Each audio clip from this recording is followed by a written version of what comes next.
चौथ माता की जय, गणेश महाराज की जय। पहली तो चौथ की होगी, दूसरी तो बाद में। एक साहूकार है, एक बेटो और एक बहू थी। तो बहू पीर जाती जब उनके बाप ने पूछतो कि भाई क्या खाकर आई है, तो बोलती कि मैं तो बासी खुशी खाकर आई हूँ। एक दिन साहूकार को बेटो ससुरा से मिलने गयो तो ससुरो बोलो कि थी मेरी बेटी ने बासी खुशी क्यों गालो भाई। या बेटो बोलो बेटो यह बात मानने आ रहा तो पूछो कि माँ बोली कि मैं तो वह ताती ताती गालूँ, चाहे तू आज देख ले।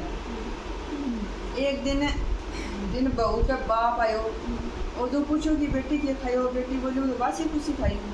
बाप का जाने के बाद में डैनी बहुत नाराज हो और बोलियो कि मेरी माँ ने क्यों बदनाम करे है, ताती खाकर भी बासी खुशी क्यों बतावे है। जब बोली कि थे घुमाओ ना जना थारो बाप भी कौन घुमाओ, थे भी कौन घुमाओ, तो बासी खुशी खाऊं।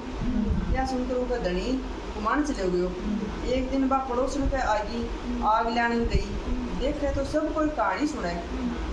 जब बाप पूछी दियो कि एक रो हो, तो पड़ोसन बोली कि मैं तो चौथ माता की कहानी सुना हाँ। इससे क्या हुआ जनाब, बोली भाई अन्न हुआ धन हुआ बेटा पोता हुआ 12 वर्ष को पिछड़ो धनी मिल जाए जी। के सिवा चौथ व्रत करने लगी। सासू 4 भगत खाने नहीं देती, जिको एक बार तो अतकार निकाल देती, एक बार को गाड़ में दे देती, एक बार को राखुंडा में गाड़ देती और एक बार को चांद ने अर्घ देकर आग खा लेती। यही बात चौथ माता की व्रत करता उनका 12 वर्ष हो गया। गणेश चौथ माता सोची कि इन व्रत करता 12 वर्ष हो गया, अगर एक धनी ने पाछो नहीं जावांगा तो आपने कलयुग में कुण मानसी।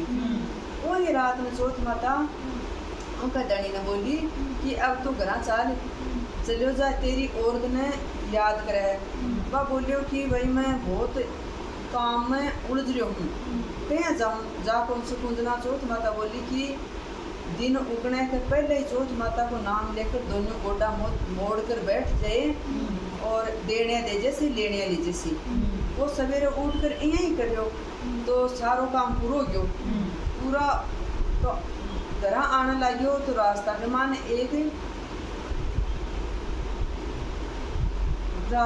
एक बूढ़ो सांप जिको दुख के मारे जड़ने जावत हो, जिको वो उन्हें छिचकारियो अब मैं तने खाऊंगा।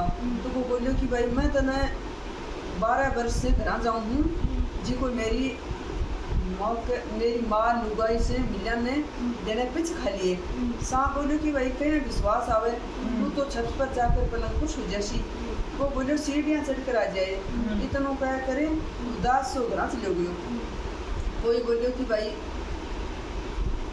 उदास होकर घर चले गयो तो कोई से बोलियो नहीं।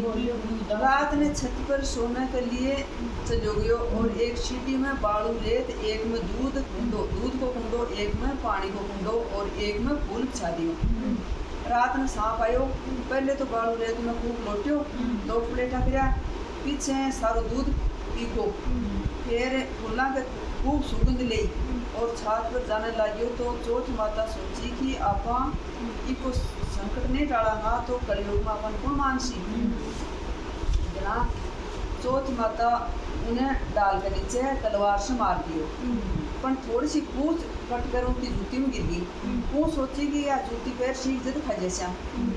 तो कीड़ियाँ आपस में बात करी कि इनकी लुगाई आपा ने बुद्धि ना चून देती, सोई एक धनी की रक्षा नहीं चाहिए करसियाँ तो सगड़ी की धनी की रक्षा करनी चाहिए। सगड़ी कीड़ियाँ लाग कर पूछने धोती कर दी, उनको संकट पड़ गयो।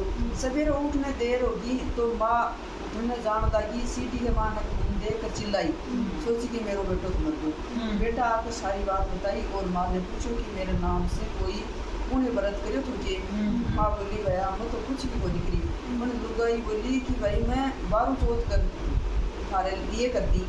माँ बोली कि मैंने तो व्रत करता को नहीं देखी, 4 भगत रोटी देती। वो बोली कि मैं एक भगत की तो अधिकार निकालती, एक भगत की गाय देती, एक भगत की राखुंडा मार देती और एक भगत की से चांद के अर्घ दे देती।